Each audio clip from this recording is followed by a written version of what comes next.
started playing music when I was about 6 years old, and that started with the kind of standard piano lessons, being dragged along to the piano lessons and stuff like that. But I really got into it, and after that, I was always surrounded by music in my household. My father was really into big band music and a lot of jazz vocalists and stuff like that. So I always had that kind of environment of hearing the music. And I think that kind of influenced me then to take up the trumpet. So I took up the trumpet when I was about nine years old, and I played in a concert band for maybe 8 years, I'd say. Yeah, about 8 years. And I was always performing with that concert band and then also doing the piano lessons. So, funnily enough, drums for me kind of came quite later on. I took up drums as an instrument just out of sheer interest, and I did that when I was about 16 years old. And here I am now, all this time later. But I still use the piano an awful lot, when I'm composing, or writing music for the groups that I play in. And I would constantly be sitting down and trying to figure out new voicings or asking people to show me new things, because there's so much stuff to learn. When I first started playing drums, some of my biggest influences would have been Tony Williams, Jack DeJohnette, especially Jimmy Cobb, just sheerly for his time feel, and people like Art Taylor.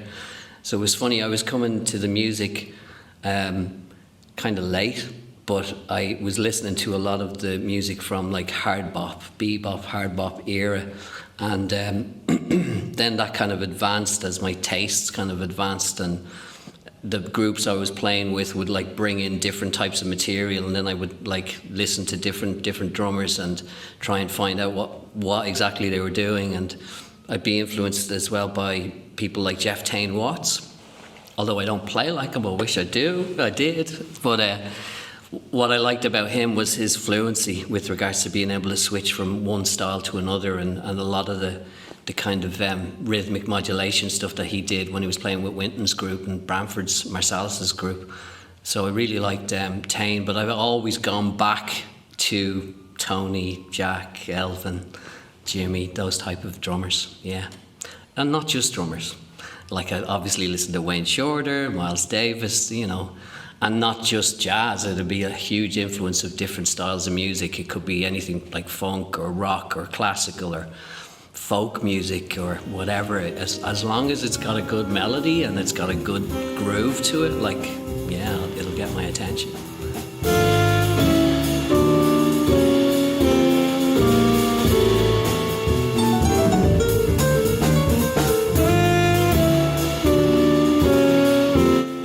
The Electric Quartet, the group that I have now, that features Dave Redmond on electric bass, Bill Carrothers on Fender Rhodes, and Seamus Blake on tenor saxophone.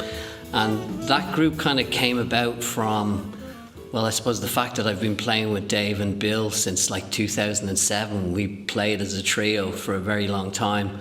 And really, one of the big decisions was obviously to play with Seamus again. Was a great opportunity, such an incredible musician. But he'd also worked with Bill as a sideman on different records. So I really wanted to know what it would sound like to add his sound into what it was that we did already. And I was also actually on tour and recording with Larry Coryell, and he had listened when we were doing a tour around Ireland, and we were sitting in the car, and he was telling me, why don't you try out trying to turn the sound from a traditional acoustic piano trio into an electric type sound and use the Rhodes and get your double bass player to play electric. And we tried that out, and we recorded the album back in 2019, 2020, and it was called Plan B. And we released that on a record label in London called Ubuntu Records. And then the pandemic happened, and then we had to postpone our tour, the kind of promotional tour, but we did find a window to be able to do it, and we actually toured around Ireland in 2022 with hand lotion and face masks at the ready on every gig that we did. So the guys are actually coming back to Ireland this coming May, and we're going to do, I think it's like 8-9 dates throughout the country, and then there's a couple of workshops. There'll be a workshop in Newpark, I think on the, let me be correct about this, the 6th of May, there's a workshop in Newpark, but we're kicking off the tour on the 2nd of May at the Bray Jazz Festival, playing in the Harbour Bar. And then on the 3rd, we're playing at the Derry Jazz Festival, and both those gigs will be as a trio. And then Seamus is flying in on the 4th of May, and we're going to play then our first quartet gig then on the 4th, and then the rest of the gigs will all kind of kick off after that, and it's all available on my website, kevinbrady.ie, if you'd like to check that out. And and then we're going back into the studio again, and we're going to go do 2 days recording, and then we have a couple of days off, and then our final gig is on the 16th of May in the Triskel. So I'm looking forward to doing these gigs and being able to play the new material that I've written, and Bill's written some tunes, and Seamus, I think, is bringing a couple of tunes as well. So yeah, we'll do that, and I usually like doing that if you're lucky enough to be able to kind of create a tour and play that new body of music, so that when you do go into the studio, it's more natural, it's more flowing. You're not thinking, you're not reading, you're trying to, just be more present. We'll probably introduce like 1 or 2 new tunes every night. Still want to play some of the material we played from Plan B, because like when we did tour back in 2022, we still had those restrictions in place, and audience numbers weren't great at that time. So at least now we know, like, the tickets are selling out pretty fast for all of the gigs, which is great. I just want to have another run through all that material again.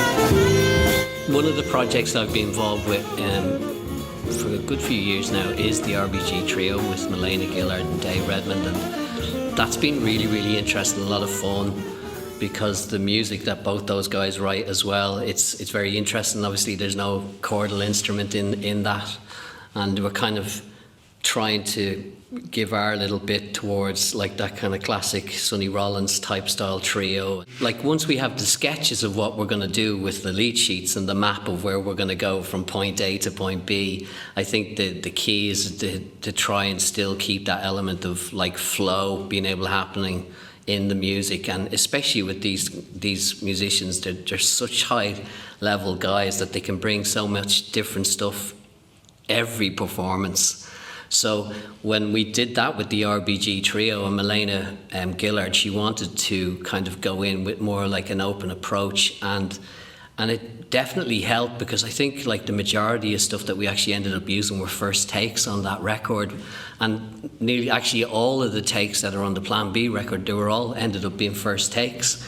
So there's something in that, So I think we've got a couple of dates coming up at the end of this year, and I think Milena wants to also go into the studio possibly again, because we did a project that she wrote a lot of great music, and wrote a suite of music called Chasing Comets, and she wants to kind of further develop that, and that was we were electrifying that type of sound and trying to fill it out, and I was using like a Nord drum machine and things like that just to kind of fill out the sound. Dave was using more effects and things, so that's another project. And then of course there's the inimitable Tommy Halfordy.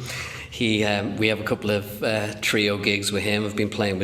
I've known Tommy since I started playing, so and I love playing trio music with him as well. So we have a couple of gigs coming up later in the year.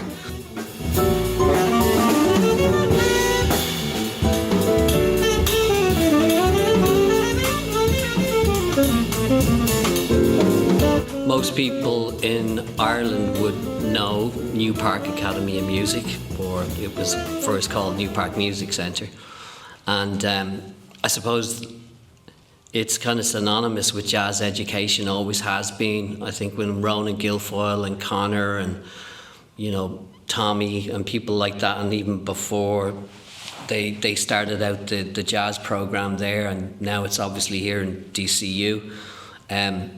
there's always been an awareness of the education. So, you know, the stuff that happened last summer with the old board of management just drastically announcing that they were going to close the school, there was kind of, I was really impressed by what the community did, you know, and how they kind of came together to try and stop what it was that they were trying to do. And they achieved that. And with thanks to an awful lot of people, you know, whether it was legal teams and politicians and parents and students, they really rallied together to keep the school open. So the school's going to stay open, but it's actually going to be moving premises. So we'll be moving from what's called Melfield House, and the new premises is to be announced, I think, in late April. So I can't say anything yet at the moment, but it's good because it has over a 45-year legacy of music education, and you know, we don't need to be closing music schools down. We need to be opening more of them to give, you know, the next generation a chance. So it's good. It kind of renewed my belief in people, you know, knowing what matters, you know, with regards to music and the legacy of that place and what it's done and what it can do in the future.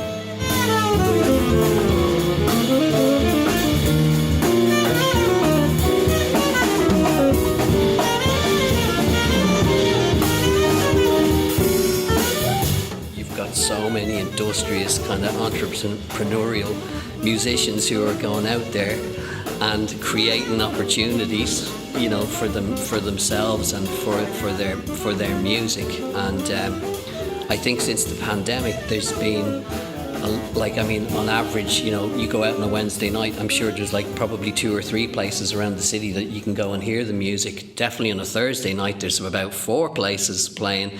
Then you have like Arthur's with its Friday and Saturday nights, and now it's obviously there's places like Walter's out in Dunleary, you know, and it's not just Arts Centre or, you know, Dublin based. You've got a great scene happening down in Cork with people like Paul Dunlea and people like that who are kind of running regular sessions. Limerick obviously has the same. Wexford, there's a scene. Belfast obviously with Scott's Jazz Club. Sligo as well, the Sligo Jazz Project. And you know, if I'm not mentioning anybody, don't take offence, but it's like there's so much more happening, because I think there's some of the bars and pubs maybe you've seen that there is an interest in people wanting to go out and watch live jazz music being performed. And I've even seen like there's I think it's So Young, she's doing these like themed nights, which I hope to get into one of the gigs as well, which I think is great, because even for an existing jazz audience, it's great for them. It's great for the musicians to play that music as well. And that's a really, really great idea to have things like that. So there's also those themed nights where people will play the music of, or they'll play, you know, I think Hugh Buckley was playing a Wes Montgomery kind of tribute there recently. Stuff like that is really good, and it works. Audiences seem to kind of tag into that. It's a little bit more difficult when it's original music, obviously, and that'll always be the case. But if it's branded in a certain way and projected to an audience in a certain way, then people would gain interest in it, I think, further. So. But no, the scene is definitely healthy. It was when I started out. I was lucky as well, because I got to like play with like you know, Jim Doherty, Louis Stewart, Noel Keelan, a lot of these stalwarts of the scene. And so I was just at the edge of, you know, the cusp of when those guys were kind of still quite prolific and playing. And then obviously I played with a piano trio led by Phil Ware, and we had a great opportunity to play as a rhythm section with lots of different visiting artists and things like that. It's good. It's healthy at the moment, and there's more, you know, there's more interest in the music. Definitely is more interest in the music, yeah.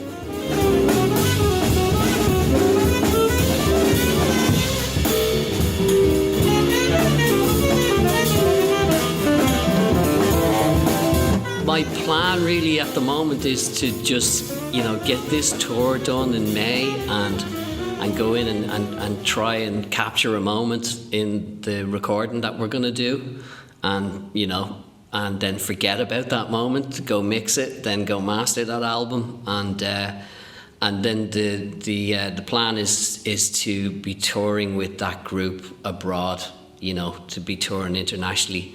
I'll be heading over to the States as well later in the year to play with Bill as well, do some teaching over at the college he works in, and there's a few other people who've been in contact with me who want to come over and play here, but like my main focus would be just to get that quartet off the Emerald Isle and playing abroad as much as possible, and I'll definitely be making that happen, yeah, for sure, because it's a great group. I'm really proud of the group, and I'm very lucky to play with these guys as well. So even though I've been playing a long time, I still feel very lucky to be able to do it.